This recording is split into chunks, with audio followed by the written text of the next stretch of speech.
So this is Dean with I Buy Cool Stuff.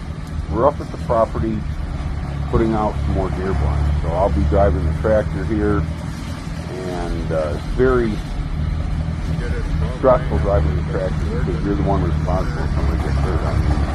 You dump the blind on somebody. We're using a set of forks on the front of the bucket, and the blind is wrapped using bucket or fork.